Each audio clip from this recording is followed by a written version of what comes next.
प्रतिबंधित संगठन से फंडिंग केस में एनआईए जांच की सिफारिश पर आम आदमी पार्टी का एलजी पर हमला। सौरभ भारद्वाज ने कहा, बीजेपी के इशारे पर सीएम केजरीवाल के खिलाफ एक और बड़ा साजिश। एलजी साहब बीजेपी के एजेंट हैं।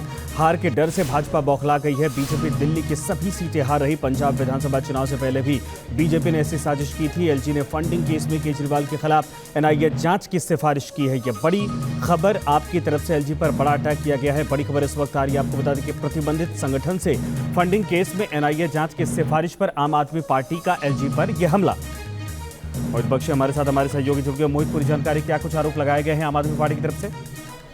देखिए, आम आदमी पार्टी की तरफ से ये कहा गया है कि जिस तरीके से 2022 के समय पंजाब चुनाव था, उस वक्त भी इसी तरीके की साजिश जो है उनके खिलाफ रखी गई थी। चरणजीत सिंह चन्नी ने उस वक्त शिकायत की थी इसी तरीके से गृह मंत्री से मिलकर, और अब भी उसी चीज को रिपीट किया जा रहा है क्योंकि चुनाव सर पर है। इसलिए अब एलजी पर गंभीर आरोप उन्होंने लगाए हैं और एलजी को सीधा सीधा भाजपा का एजेंट बता दिया है उन्होंने, और कहा है कि जानबूझकर इस तरीके का षड्यंत्र जो है रचा गया है क्योंकि चुनाव का समय है। इससे पहले भी ये घटनाक्रम घट चुका है और अब एक बार फिर उसी के चलते जो है उनका ये भी दावा है कि 7 में से 7 सीटें जो है वो बीजेपी हार रही है। इसलिए इस तरीके के जांच की बात जो है वो कही जा रही है और इस पूरे मामले को लेकर अब जिस तरीके से एलजी का रुख रहा है, उन्होंने इसकी सिफारिश आगे कर दी है। इसको लेकर आम आदमी पार्टी हमलावर है।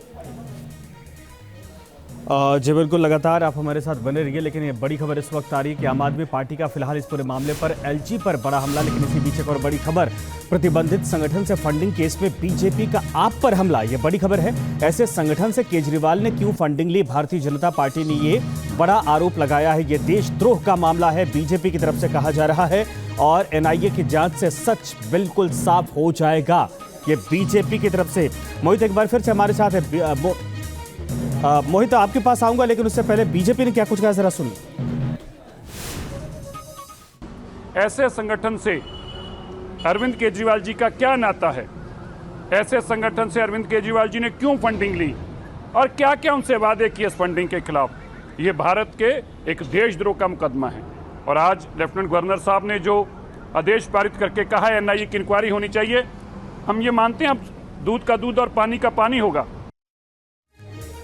मोहित हमारे साथ बने हैं। मोहित, बीजेपी का काउंटर अटैक, बीजेपी कह रही है कि भाई जो आरोप लगाए गए हैं इस पूरे मामले पर अवैध फंडिंग हुई है या फिर इलीगल फंडिंग हुई है, प्रतिबंधित फंडिंग को लेकर, ये जाहिर सी बात है जांच होगी तभी तो सच्चाई आएगी। जिस तरीके से बताया ये कोई नया मामला नहीं है। पंजाब के चुनाव के समय भी इसी तरीके से जो है वो घटनाक्रम घटा था, जहां पर जो अगर आपको याद होगा कि चरणजीत सिंह चन्नी ने भी इसी तरीके के आरोप जो है वो निकाले थे। कहा था कि जो एक प्रतिबंधित संगठन है उससे लगातार जो है वो आम आदमी पार्टी को फंडिंग हो रही है। लेकिन उस वक्त भी ये कहा जरूर गया था कि गंभीर आरोप है, और भाजपा ने ही कहा था कि गृह मंत्री से जब उन्होंने मुलाकात की थी तो उसके बाद कहा था कि ये जो है इस पूरे मामले की जांच होगी। लेकिन अभी तक इस मामले में आगे कुछ नहीं हुआ था, और अब जो है वो फिर एक बार एलजी ने जो है ये कहा है कि हमें शिकायतें मिल रही हैं और अब इसकी हम जांच एनआईए से कराना चाहते हैं। ऐसे में अब क्या वाकई जांच होगी, और अगर होगी तो उसमें क्या निकलेगा, ये बहुत महत्वपूर्ण है। लेकिन सबसे ज्यादा बड़ी बात ये है कि आम आदमी पार्टी स्पष्ट तौर पर कह रही है कि ये पुराने आरोप हैं। और बिल्कुल मोहित, धन्यवाद इस तमाम जानकारी के लिए।